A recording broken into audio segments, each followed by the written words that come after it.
Hello students, today we will studying SS of standard 6, chapter number 6, Maurya Chandragupta Maurya age है ना।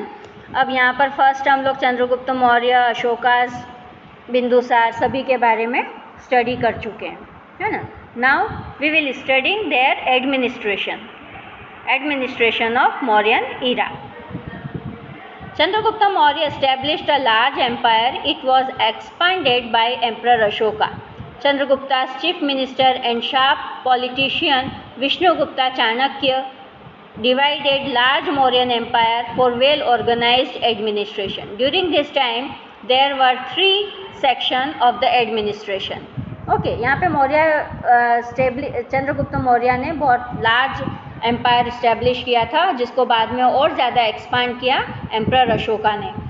और उनके पॉलिटिशियन और शार्प पॉलिटिशियन और चीफ मिनिस्टर जो थे वो थे विष्णुगुप्ता और चाणक्य और कौटिल्य. उनके 2-3 नाम थे, है ना. उन्होंने उसको प्रॉपरली डिवाइड किया था लार्ज स्केल पे.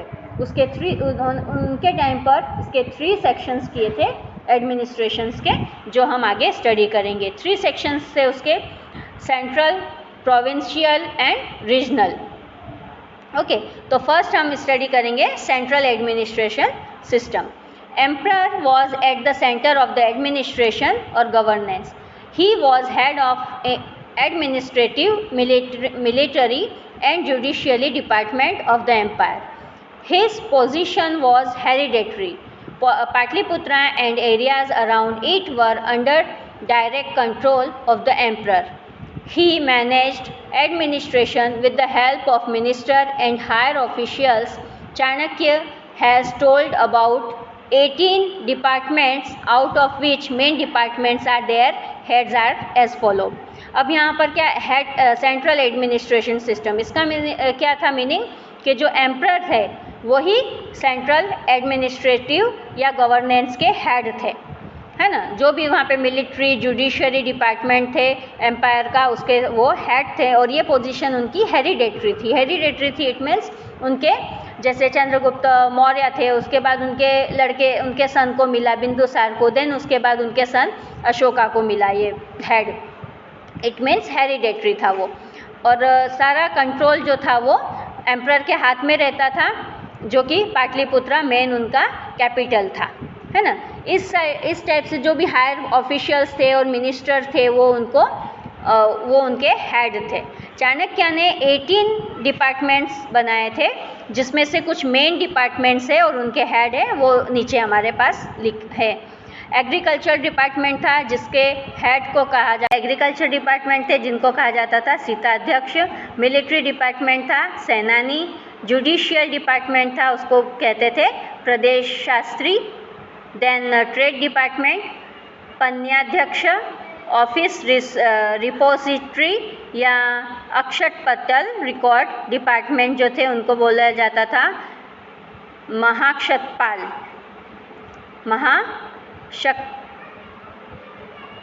पतल. ओके, रिवेन्यू डिपार्टमेंट था जो उसको बोला जाता था मुद्राध्यक्ष. ओके, इस टाइप से जो था वो सेंट्रल एडमिनिस्ट्रेशन सिस्टम था. देन है provincial administrative system. The huge Mauryan empire was divided into 5 section. Head of the provinces was the governor. Usually the prince was appointed at this post.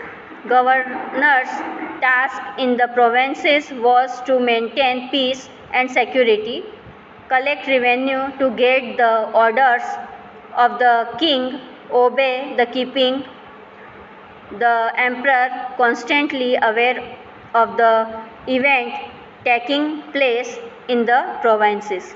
अब जो ये प्रोविंशियल एडमिनिस्ट्रेशन था वो huge था, इसके लिए उसको 5 सेक्शन में डिवाइड किया हुआ था. इसके जो हेड थे वो थे गवर्नर होते थे और प्रिंस को अपॉइंट किया जाता था. यूजुअली प्रिंस को अपॉइंट किया जाता था एज अ गवर्नर. ओके, उनका काम था पीस मेंटेन करना, पीस एंड सिक्योरिटी मेंटेन करना, रिवेन्यू कलेक्ट करना और किंग के ऑर्डर को फॉलो करना. ओके, देन था c, third number, regional administration. For the sake of administration easy any provinces was divided into district, local and storage taluka. District officer को बोला जाता था Rajuk. Worked at the district level while officer of provinces was called provincial. The smallest unit of administration was the village. Its head was called Gramani. Gramani used to run the administration of the village with the help of the elected members of village. Okay, regional administration system में क्या होता था कि वहाँ पर इसको divide किया जाता था डिस्ट्रिक्ट, लोकल और तालुका के लेवल में, है ना. और जो डिस्ट्रिक्ट ऑफिसर थे उसको रजुक कहा जाता था. जो डिस्ट्रिक्ट लेवल तक वर्क करते थे उनको प्रोविंशियल, जो प्रोविंसेस थे उनको प्रोविंशियल कहा जाता था. सबसे स्मॉलेस्ट यूनिट थी एडमिनिस्ट्रेशन की, वो थी विलेज, जिसके हेड को ग्रामनी कहा जाता था. और ग्रामनी अपना वर्क, पूरे एडमिनिस्ट्रेशन का जो वर्क था वो इलेक्टेड जो मेंबर्स थे उनकी हेल्प के साथ पूरा करते थे. Okay, then a successor of emperor Ashoka and fall of the empire, Mauryan empire. अब यहाँ तक हमने उनका एडमिनिस्ट्रेशन स्टडी किया. अब उनका एम्पायर कैसे फॉल हुआ, कैसे डाउन हुआ, कैसे ख़त्म हुआ, वो हम यहाँ पे पढ़ेंगे. Regarding emperor Ashoka successor we find different information in Brahman, Jain and Buddhist text. According to the information given in Puranas, total 9 to 10 kings of Mauryan dynasty ruled for 137 years, taking advantage of the impoverished rule of last king of Mauryan dynasty, that is Brihadratha. His general Pushyamitra killed him on the pretext of watching military drill. Thus, in 185 BC, Pushyamitra Sangh established Shang dynasty on the throne of Magad and Mauryan dynasty came to the end. अब देखो कैसे and हुआ इसका. Regarding emperor Ashoka, इनके सारे information हमको मिलती है ब्राह्मण, जैन और बुद्धिस्ट टेक्स्ट जो थे उसमें से इन्फॉर्मेशन मिलती है हमको. पुराणास में से मिलती है. 9 to 10 किंग्स तो जो थे जिन्होंने मौर्यन डायनेस्टी के रूल किया, ओवर 137 ईयर्स तक रूल किया उन्होंने. और जो लास्ट किंग थे मौर्यन डायनेस्टी के वो थे बृहद्रथा,